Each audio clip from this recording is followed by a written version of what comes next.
अभी हर जगह एक ही म्यूचुअल फंड की बात चल रही है। Jio and BlackRock have just launched their first actively managed mutual fund in India, the Jio BlackRock Flexi Cap Fund. इस हाइप के दो कारण है। सबसे पहला, अब अंबानी म्यूचुअल फंड इंडस्ट्री को डिस्टर्ब करना चाहते हैं, और दूसरा, ये एक एआई पावर्ड म्यूचुअल फंड है। ब्लैक रॉक अपना पेटेंटेड अलादीन सॉफ्टवेयर इसमें यूज करने वाला है। अलादीन ब्लैक रॉक का खुद का artificial intelligence trading software. Aladdin now controls $21 trillion of our global economy. सवाल एक ही है, क्या ये हाइप जस्टिफाइड है और is it just another mutual fund with great marketing? आज के वीडियो में पता करेंगे इस फंड के सारे फीचर्स और कैसे ये फंड बाकियों से अलग है, ये सब समझेंगे। Let's begin. नितिन कामत ने रिसेंटली ट्वीट किया कि अगर इंडिया में 10 करोड़ से ज्यादा इन्वेस्टर्स को स्टॉक मार्केट तक लाना है तो वो सिर्फ मुकेश अंबानी जी कर सकते हैं, and he is not wrong. आज के दिन म्यूचुअल फंड की अवेयरनेस कितनी ज्यादा बढ़ गई है, फिर भी इंडिया में सिर्फ 5 करोड़ म्यूचुअल फंड इन्वेस्टर्स है। 150 करोड़ के पॉपुलेशन में 5 करोड़ एक बहुत ही छोटा नंबर है। There is a lot of scope, a lot of penetration left, और ये चीज मुकेश अंबानी और जियो सॉल्व कर सकते हैं।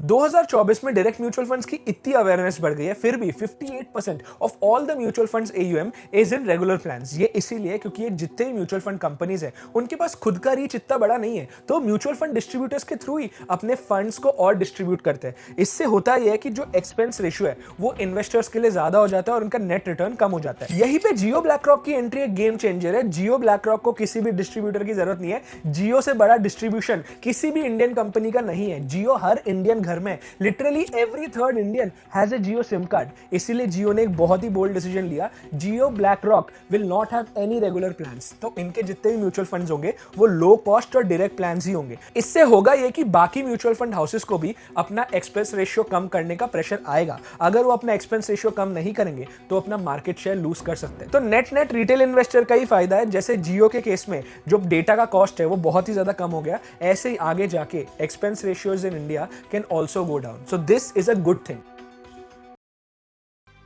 रिलायंस जब भी किसी इंडस्ट्री में घुसती है उनका गोल सिंपल है, कॉस्ट को डिसरप्ट करके स्केल पे एक लीडर बनना। अगर जियो को अपने रीच और लो कॉस्ट सोल्यूशन से अगले 10-20 करोड़ इन्वेस्टर्स तक पहुंचना है तो ब्लैक रॉक से बेटर कोई भी पार्टनर नहीं हो सकता, क्योंकि ब्लैक रॉक ने ये 35 से ज्यादा कंट्रीज में की है। आज के दिन black rock is the biggest asset manager in the world.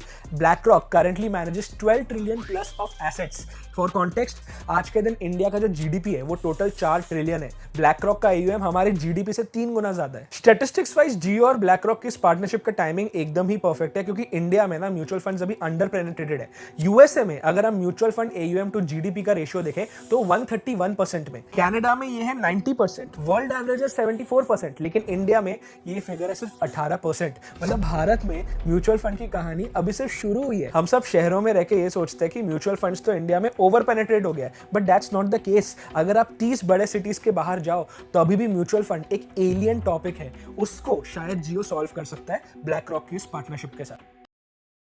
ये जो फ्लेक्सी कैप फंड है ये जियो ब्लैक रॉक का पहला म्यूचुअल फंड है एक्टिवली मैनेज्ड। इसके पहले उनके इंडेक्स फंड्स और डेट फंड्स लॉन्च किए थे। फ्लेक्सी कैप फंड एक नेचुरल चॉइस है क्योंकि जियो और ब्लैक रॉक को टियर 2, टियर 3 और ज्यादा लोगों तक पहुंचना है। अब ये जो फंड है इसमें fund managers freely large cap, mid cap, small cap में एलोकेट कर सकते हैं। तो होगा ये कि ये फ्लेक्सी कैप फंड में एक बिगनर भी सीधा इन्वेस्ट कर सकता है विदाउट थिंकिंग कि वो लार्ज कैप में कितना डाले, मिड कैप में कितना डाले, स्मॉल कैप में कितना डाले। बिगनर फ्रेंडली के साथ साथ फ्लेक्सी कैप्स का जो ट्रैक रिकॉर्ड है वो भी एक रीजन हो सकता है कि क्यों जियो ब्लैक रॉक ने फ्लेक्सी कैप से स्टार्ट किया। इंडिया में जो 19 फ्लेक्सी कैप फंड्स है जो 10 साल से ज्यादा पुराने हैं उनका 10 ईयर CAGR है 15% और 5 ईयर CAGR है 21%। दोनों ही निफ्टी 50 से काफी ज्यादा बेटर है। ठीक है, इसीलिए शायद और इन्वेस्टर्स को अट्रैक्ट करने के लिए फ्लेक्सी कैप फंड उन्होंने स्टार्ट किया। एक और चीज, जितने ही मार्केट में बड़े बड़े अच्छे फ्लेक्सी कैप फंड्स है अब उनका AUM बहुत ज्यादा बढ़ गया है, तो वो शायद ही लार्ज कैप से बियॉन्ड अब सोच पाए।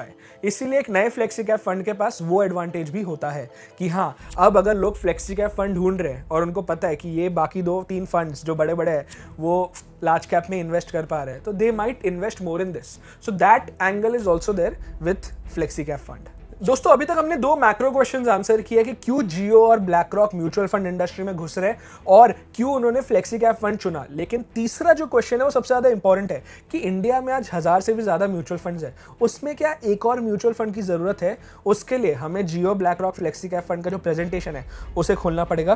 प्रेजेंटेशन के हिसाब से उनका डिफरेंशिएटर क्लियर है, ये एक डेटा ड्रिवन AI पावर्ड होगा। 2025 में तो हर कंपनी AI का नाम ले ही रही है, ठीक है, लेकिन अगर ब्लैक रॉक क्लेम कर रहा है कि वो डेटा ड्रिवन फंड या AI पावर्ड म्यूचुअल फंड शुरू कर रही है, then that is something worth noticing, क्योंकि वो लोग अपना पेटेंटेड अलादीन सॉफ्टवेयर यूज करेंगे। अलादीन एक बहुत इंटरेस्टिंग चीज है, इसे हम समझते हैं। 1988 में ब्लैकरॉक के को-फाउंडर लैरी फिंक ने एक बड़े ट्रेडिंग लॉस के बाद एक ऑब्सेशन डेवलप किया, रिस्क को समझना और कंट्रोल करना। इसी ऑब्सेशन से उन्होंने बनाया Aladdin, asset liability and debt and derivative investment network. Aladdin एक क्लाउड बेस्ड प्लेटफॉर्म है जो आज के दिन फाइनेंशियल वर्ल्ड का एक ऑपरेटिंग सिस्टम बन चुका है। इस प्लेटफॉर्म के हेल्प से risk analysis, portfolio management, trading execution, compliance सब कुछ हो जाता है। मतलब ये एक ऐसा सिस्टम है जिसमें trillions of data points feed हो चुके हैं और इन डेटा पॉइंट्स की वजह से इसका जो प्रेडिक्टिव नेचर है वो और भी ज्यादा बेटर होते जा रहा है डे बाय डे। इस अलादीन की सबसे पावरफुल चीज है इसका नेटवर्क इफेक्ट। आज के दिन 200 से भी ज्यादा institutions including banks, governments, even US federal reserve इसको यूज करती है, अपना डेटा अलादीन में डालती है। तो आप समझो कि इतने इंपॉर्टेंट और इतने बड़े बड़े डेटा पॉइंट्स जब एक सॉफ्टवेयर में पिछले 40 सालों से डाला जा रहा है तो इसका जो एक्यूरेसी है वो कितना ज्यादा बढ़ेगा। इस वक्त अलादीन 5000 से भी ज्यादा रिस्क फैक्टर्स को एनालाइज करता है और आज के दिन $20 ट्रिलियन से भी ज्यादा एसेट्स इसके थ्रू मैनेज हो रहे हैं। अब इंडियन कॉन्टेक्स्ट में सॉफ्टवेयर कितना ज्यादा इफेक्टिव होगा ये तो नहीं पता, लेकिन अगर फंड सिलेक्शन और रीबैलेंसिंग में फ्लेक्सीकैप फंड इस अलादीन सॉफ्टवेयर को एक्टिवली यूज करता है, then that can be one advantage over manually driven companies. आज ज्यादातर म्यूचुअल फंड्स के पोर्टफोलियोज में सिर्फ 30 से 40 कंपनीज होती है और इसका रीजन सिंपल है कि जो एनालिस्ट है वो एक टाइम पे बहुत सारी कंपनीज को रेडार में नहीं रख सकती, इसीलिए पोर्टफोलियो 30-40 कंपनीज की हो सकती है। अब जियो ब्लैकरॉक बोल रहा है कि 1000 से ज्यादा इंडियन स्टॉक्स आज के दिन एक्टिवली ट्रेड हो रहे हैं, इनकी लिक्विडिटी भी हाई है, लेकिन ह्यूमन लिमिटेशंस की वजह से बहुत सारी कंपनीज को एनालिस्ट कवर ही नहीं पाते। यहाँ जियो ब्लैकरॉक बोल रहा है कि that they can change it, they can actively monitor more stocks using their systematic active equity approach.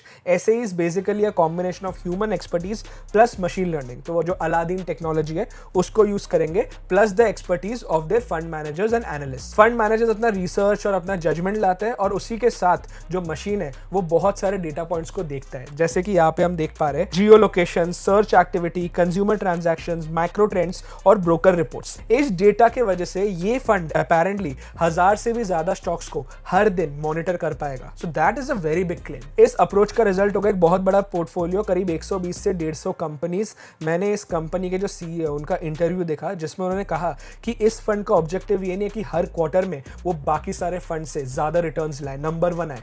इस फंड का जो मेन अल्फा होगा वो अपेरेंटली 2 से 3 साल में बनेगा, क्योंकि इस फंड का जो रिस्क है वो बाकी फंड से कम होगा, राइट। तो they are focusing more on stability, less risk, so that they make a beginner friendly mutual fund. इस फंड का स्टॉक सिलेक्शन प्रोसेस समझ लाते हैं। करीब 1000 स्टॉक्स का इनका यूनिवर्स है, ठीक है। उसमें से 750 स्टॉक्स का फिल्टर हो जाएगा, ठीक है। जो भी कम लिक्विडिटी, कम टर्नओवर वाले 250 कंपनीज है उन्हें हटा दिया जाएगा। फिर इन 750 कंपनीज में स्कोरिंग होगी, हर एक कंपनी को एक स्कोर दिया जाएगा based on the SAE metric. फिर जो स्कोरिंग है उस पे फंड मैनेजर के इनपुट्स लगेंगे, ट्रांजैक्शन कॉस्ट कैलकुलेट किया जाएगा, अलादीन पे ये सारे कंपनीज का डेटा डाला जाएगा और उसके बाद में 120 से 150 कंपनीज का एक पोर्टफोलियो बनेगा। इस फंड का टोटल एक्सपेंस रेशियो 0.5% है, which is on the lower side. Direct plans जो है फ्लेक्सी कैप कैटेगरी में, उसमें भी ये लोअर साइड में ही आएगा। अभी जो 0.5% या 1% है वो सुनने में बहुत ही कम लगता है, ठीक है, लेकिन over the long period of time the difference is massive, ठीक है। तो जैसे यहाँ पे देखो 1 करोड़ की इन्वेस्टमेंट पे अगर आप 1% के बजाय 0.5% एक्सपेंस रेशियो पे करते हो तो आप करीब 1,30,000 रुपए बचा सकते हो। That's a big difference over a long period of time. लोग एक और फीचर के बारे में बहुत बात कर रहे हैं कि इस फंड का जो एग्जिट लोड है वो 0 है। तो जनरली जब भी आप कोई म्यूचुअल फंड में इन्वेस्ट करते हो, ठीक है, अगर आप 6 महीने या 1 साल के अंदर अंदर अपना पैसा निकाल देते हो, जो भी अमाउंट आप निकालते हो, राइट, उसका 1%, 0.5% जितना कंपनी चार्ज कर लेती है एज अ पेनल्टी, क्योंकि आपने शॉर्ट टर्म में ही उनसे अपने फंड्स और अपने पोर्टफोलियो को रीबैलेंस करवाया। अब इस फंड का जो एग्जिट लोड है वो भी 0 है, तो आप चाहो तो 2 दिन बाद भी इस फंड से अपना पैसा निकाल सकते हो और आपको कोई भी पेनल्टी नहीं पे करनी पड़ेगी। लेकिन एक चीज याद रखो दोस्तों, ये फंड में एग्जिट लोड भले 0, आप प्लीज 1-1.5 साल या 6 महीनों के लिए इस फंड में इन्वेस्ट मत करना। इस फंड में स्मॉल कैप, मिड कैप, सारी टाइप की कंपनीज है। ये शॉर्ट टर्म में बहुत वॉलेटाइल होगा, ये कैटेगरी ही रिस्की है, राइट। तो अगर आपको अपने पैसे को ग्रो होते हुए देखना है तो फिर आपको एक लॉन्ग टर्म होराइजन लेके ही चलना पड़ेगा। जैसे कि मैंने पहले भी कहा था, इनके सीईओ ने खुद कहा है कि 2-3 साल तो लगेंगे आउट परफॉर्म करने में, because their focus is on risk mitigation, not alpha creation in return every quarter. तो जीरो एग्जिट लोड के चक्कर में अपने इमरजेंसी फंड या फिर एफडी के बैलेंस को इस फंड में ट्रांसफर मत करना। तो ये था जियो फ्लेक्सी कैप फंड के एनएफओ की डिटेल्स गाइस। ये जो एनएफओ है वो 7 अक्टूबर को खत्म हो रहा है। इस एनएफओ की जो डिटेल्स है वो मेरे सारे व्हाट्सएप, टेलीग्राम ग्रुप्स और यूट्यूब के जो होम पेज है उसमें भरा हुआ था। न्यूज भी बहुत सारे कवर कर रहे थे, इसलिए I decided to give a detailed description about this fund. Personally मैं इंटरेस्टेड हूँ ये देखने में कि जियो ब्लैक रॉक का इस इंडस्ट्री में क्या इंपैक्ट होगा। डायरेक्ट ओनली प्लान्स लॉन्च करके शायद इस इंडस्ट्री में भी मोटा भाई एक प्राइसिंग वॉर शुरू कर दे।